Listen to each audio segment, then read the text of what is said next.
আজকে এমন একটি মেডিসিনের উপাদান নিয়ে আলোচনা করতে চলেছি, যেটি একটি ক্রিম বা মলম, যেটিকে আমরা স্কিনের ক্ষেত্রে অনেক সময় ব্যবহার করতে দিয়ে থাকি। তো এই ক্রিম বা মলম, যেটিকে বিশেষ করে যাদের পিম্পলস বা ব্রণের সমস্যা রয়েছে, তারা অধিক সময় এই ক্রিমটি ব্যবহার করতে থাকেন বা করে থাকেন।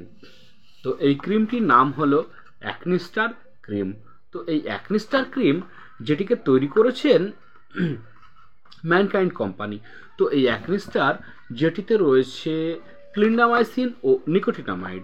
তো এই ক্লিন্ডামাইসিন যেটি হলো একটি অ্যান্টিবায়োটিক উপাদান, ও যে নিকোটিনামাইড রয়েছে, এই নিকোটিনামাইড হলো একটি ভিটামিন B3, বা যেটি আমাদের খাদ্য তালিকায় বা খাবারে আমরা যেটাকে পেয়ে থাকি সেটি, ও এই ক্লিন্ডামাইসিন অর্থাৎ অ্যান্টিবায়োটিক দুটো একত্রিতভাবে মিলিতভাবে তৈরি হয়েছে এই ক্লিন্ডামাইসিন। তো এই ক্লিন্ডামাইসিন সেটি কোন কোন ব্যাকটেরিয়া বা কোন কোন রোগের ক্ষেত্রে ভালো কাজ করে।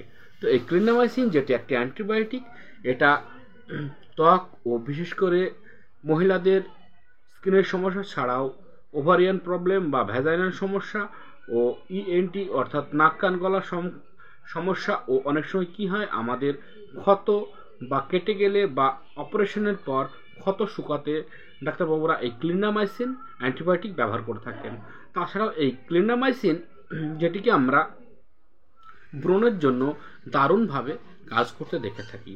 তো এই ক্লিন্ডামাইসিন যে যখন কি হয়, আমাদের কোনো মেডিসিনের সাইড ইফেক্ট থেকে বা হরমোনাল প্রবলেম থেকে বা আদার্স কোনো প্রবলেম থেকে যখন আমাদের ত্বকে পিম্পলস বা ব্রণ সমস্যা হয়, সহজে ব্রণ সারতে চায় না বা দীর্ঘদিন যাবৎ এই মুখে বা ত্বকে ব্রণের মতো সমস্যা হয় ও ব্রণ পেকে যায়, তারপর আবার স্পট থেকে যায়, আবারও সেই স্থানে নতুন করে নতুন ব্রণের উৎপত্তি হয়। তো এই ব্রণকে একদম নির্ভুলভাবে নষ্ট করার জন্য আপনি ব্যবহার করতে পারেন এই ক্লিন্ডামাইসিন বা নিকোটিনামাইড সমৃদ্ধ যে অ্যাকনি স্টার জেল বা ক্রিম। তো এই অ্যাকনি স্টার ক্রিম বা জেল মুখে কিভাবে কাজ করে। তো এই ক্রিমটি আপনি যখন ব্যবহার করবেন, এই ক্লিন্ডামাইসিন যখন ব্যবহার করবেন, এই ক্লিন্ডামাইসিন ব্যবহার করার পরে আপনার ত্বকে যে ব্রণ বা পিম্পলস রয়েছে সেটিকে আস্তে আস্তে বসিয়ে দেবে, ও এর সঙ্গে যে নিকোটিনামাইড রয়েছে, তো এই নিকোটিনামাইড ব্যবহার করলে আমাদের ত্বকে যে লাল ভাব বা ত্বকের শুষ্কতা বা ত্বকের যে তৈলাক্ত ভাব সেটিকে দূর করে, এবং এটি ময়শ্চারাইজিং হিসেবেও, এছাড়াও ত্বকের ব্রণ বা পিম্পলসকে এড়াতেও এটি আপনি ব্যবহার করতে পারেন। ক্লিন্ডামাইসিন ও নিকোটিনামাইড একত্রিতভাবে ব্যবহার করলে আপনার পুরনো স্পট, ব্রণ, পিম্পলসকে দূর করবে ও ত্বকের তৈলাক্ত ভাব বা ত্বকের লাল ভাব বা পোড়া ভাবকে এই ক্রিমটিতে দূর করে থাকে। তো ক্লিন্ডামাইসিন ও নিকোটিনামাইড যেটি ব্যবহার করলে আমাদের অনেকগুলো সাইড ইফেক্ট আসতে পারে। তো ক্লিন্ডামাইসিন ব্যবহার করলে যদি কারো ডায়রিয়ার সমস্যা হয়, তাহলে অতি তাড়াতাড়ি এই ক্লিন্ডামাইসিন ব্যবহার করা বা ক্লিন্ডামাইসিন গ্রহণ করা ছেড়ে দিতে হবে।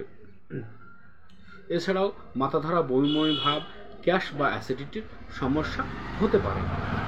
এছাড়াও এই ক্লিন্ডামাইসিন বিশেষ করে যারা বাচ্চাদের ব্যবহার করাবেন, তারা অতি অবশ্যই ডাক্তারবাবুর সঙ্গে আলোচনা করে তবেই আপনি আপনার ডাক্তারবাবুর সঙ্গে সাজেস্ট নিয়ে তবেই এই ক্লিন্ডামাইসিন ব্যবহার করাবেন। তো এই ক্লিন্ডামাইসিন মুখে ছাড়াও বাচ্চাদের যে সমস্ত কাটা বা ঘা ফোড়ার ক্ষেত্রেও ডাক্তারবাবুরা এটি ব্যবহার করে থাকেন। তো আপনাদের যাদের ব্রণের সমস্যা বা স্কিনে যাদের স্পট বা দাগের সমস্যা রয়েছে, তারা এই ক্লিন্ডামাইসিন, নিকোটিনামাইড সমৃদ্ধ যে কোনো মেডিসিন, অ্যাকনি স্টার ছাড়াও আরও অন্যান্য ব্র্যান্ড রয়েছে, সেটিকেও আপনারা ব্যবহার করতে পারেন। ধন্যবাদ বন্ধুরা, ভালো থাকবেন, সুস্থ থাকবেন। আজকে এই পর্যন্তই, আবারও পরবর্তী ভিডিও নিয়ে আলোচনা করতে চলেছি। তো আমার ভিডিওটা যদি ভালো লেগে থাকে তাহলে অবশ্যই চ্যানেলটি সাবস্ক্রাইব করবেন ও পাশে থাকা বেল আইকনটি টিপে দেবেন, যাতে করে এই ক্লিন্ডামাইসিন বা নিকোটিনামাইড বা অ্যাকনি স্টারের মতো আর অন্যান্য ভিডিও নিয়ে যেন আপনাদের সম্মুখে হাজির হতে পারি। ধন্যবাদ বন্ধুরা, ভালো থাকবেন, সুস্থ থাকবেন। আজকে এই পর্যন্তই, পরবর্তী ভিডিও নিয়ে দেখা হচ্ছে আগামীতে।